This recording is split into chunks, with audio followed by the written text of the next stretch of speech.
La situation contemporaine renvoie chaque individu, chaque société, chaque territoire à une certaine vision du monde et à la lecture plus ou moins prospective que nous en avons.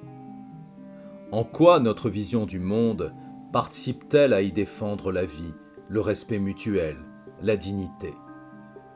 Histoire d'une grenouille au fond d'un puits, ou plutôt deux.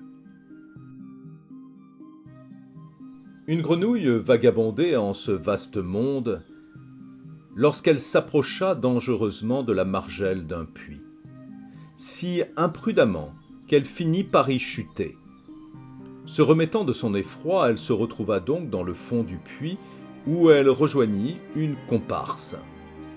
Une conversation débuta bientôt entre elles. La nouvelle arrivante s'enquit sans tarder de sa condition et finit par comprendre que son interlocutrice ne connaissait du monde que ce puits, qu'elle y avait passé toute son existence. Ce à quoi elle tenta de lui faire comprendre que le monde n'avait rien à voir avec ce ridicule espace limité par d'humides parois.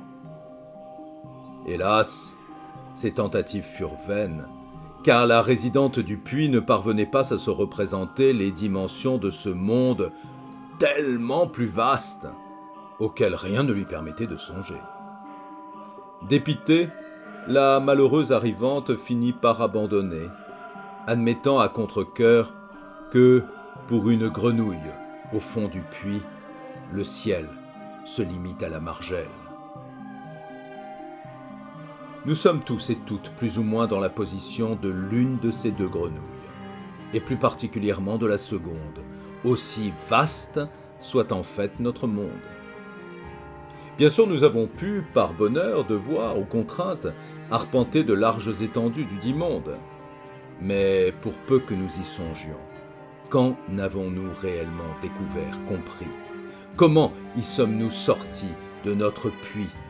Zone de confort, moule, idéologie. Et quand bien même, n'est-ce pas souvent pour retomber dans un autre puits, avec un autre ciel, lui-même limité à sa propre margelle? Ainsi en va-t-il de bien des relations au monde, ou à l'empilement des mondes qui le constituent, riches de langage, de systèmes, de valeurs, comme autant d'énigmes lumineuses prêtes à s'éclairer lorsque nous leur accordons une suffisante attention.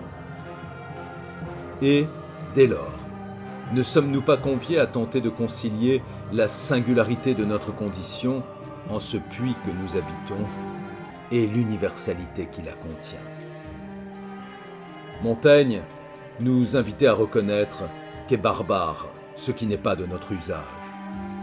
Combien fécond serait un monde où nous accepterions d'œuvrer à cette reconnaissance et de travailler sur une idée dynamique d'une singularité universelle en paix avec toutes les autres singularités. Et si l'on commençait par questionner notre indéfinition du